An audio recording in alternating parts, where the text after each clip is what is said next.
बिस्मिल्लाहिर्रहमानिर्रहीम। प्यारे बच्चों, अस्सलाम वालेकुम। बेटा, आज हम सबक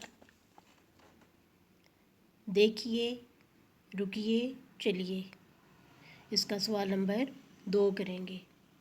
सवालात के जवाबात बच्चों को छुट्टियों के काम में दे दिए गए हैं। उम्मीद आप बच्चों ने उर्दू अलिफ की कापी पर लिख लिए होंगे और याद भी कर लिए होंगे। तो आइए चलते हैं सवाल नंबर 2 की तरफ। सवाल नंबर 2 है, लिखें। इसका अलिफ पार्ट है, ट्रैफिक की बत्तियाँ कितनी और किस किस रंग की होती हैं। यानी इसमें 2 सवाल पूछे गए हैं। पहले बच्चों ने बताना है कि ट्रैफिक की बत्तियाँ कितनी होती हैं और उनके रंग क्या क्या हैं। सामने बच्चों को नज़र आ रही है ट्रैफिक की, ये मैंने यहाँ बुक पे लिख दी है, लेकिन आप बच्चों ने इसे उर्दू अलिफ की कापी पर लिखना है।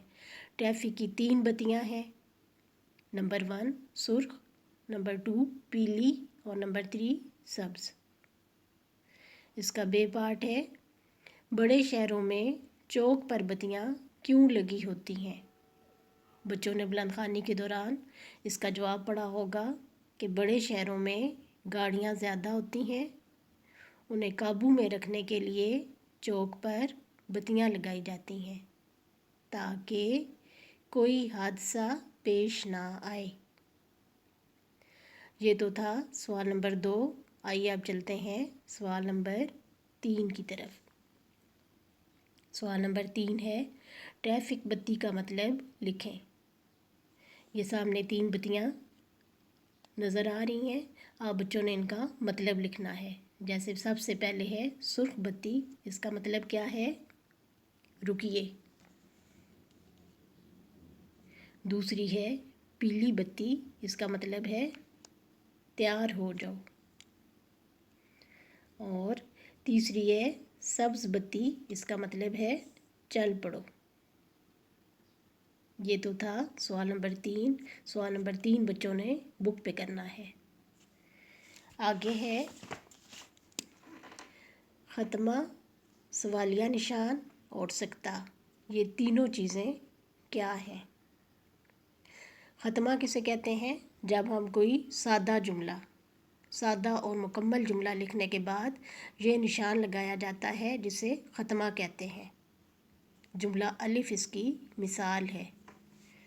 ये जुमला अलिफ है, ये सादा जुमला है। आमिर और नासिर गांव में रहते हैं, इसके आखिर पर ये ख़त्मा का निशान बच्चों को नज़र आ रहा है। दूसरा है सवालिया जुमलों के बाद लगने वाला निशान, ये सवालिया निशान बच्चों को नज़र आए, सवालिया निशान कहलाता है। अब सवालिया जुमले कौन से हैं जिसमें क्या, क्यों, कौन इस तरह के अल्फाज इस्तेमाल हुए हों, वो जुमले सवालिया जुमले कहलाते हैं। और ऐसे जुमलों के आखिर पर ये सवालिया निशान लगाया जाता है। जुमला बे इसकी मिसाल है। ये जुमला बे है, चौक की बत्तियाँ कौन जला और बुझा रहा था। अब इस जुमले में कौन यानी सवाल किया गया कि कौन जला बुझा रहा था बत्तियाँ, तो इस जुमले के आखिर पर सवालिया निशान आएगा। उसके बाद है सकता, कोमे का निशान।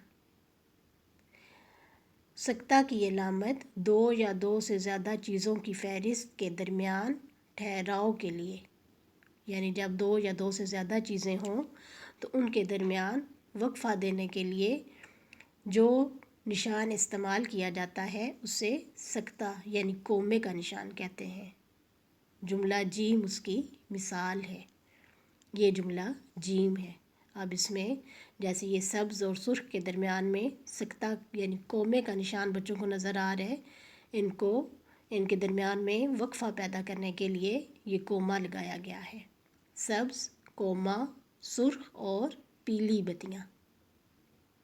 अब जो सवाल नंबर 4 है, बच्चों ने इसको इस तरह करना है, यानी बच्चों को पता हो कि ख़त्मा कहाँ पे लगेगा, सवालिया निशान और सकते का निशान कहाँ पे लगेगा। तो आइए करते हैं। द झैल जुमलों के आखिर में ख़त्मा, सवालिया और सकता का निशान लगाएं। नंबर 1 है सड़क पर गाड़ी, साइकिल, ट्रक और रिक्शा चल रहे थे। अब ये दो से ज़्यादा चीज़ें हैं तो इनके दरमियान वक्फा पैदा करने के लिए ये सुर्ख रंग के कोमे मैंने लगाए हैं, यानी सख्ते का जो निशान है। सड़क पर गाड़ी, कोमा, साइकिल, कोमा, ट्रक और रिक्शा चल रहे थे। दूसरा है आमिर और नासिर गांव में रहते हैं। ये सादा जुमला है और इसके आखिर पर ख़त्मे का निशान लगाया है। तीसरा है इन बत्तियों को कौन चला रहा है। कौन, इसमें सवाल किया गया है, ये सवालिया जुमला है तो इसके आखिर पर सवालिया निशान आएगा। मुझे उम्मीद है कि बच्चों को ये इन तीनों निशानात जो हैं इनकी समझ आ गई होगी कि ख़त्मे का निशान कहाँ पे लगाना है, सवालिया निशान और सख्ते की जो अलामत है वो कहाँ पे आएगी। ये काम जो सवाल नंबर 4 है ये बच्चों ने बुक पे करना है। ये था हमारा आज का काम। अल्लाह हाफिज़।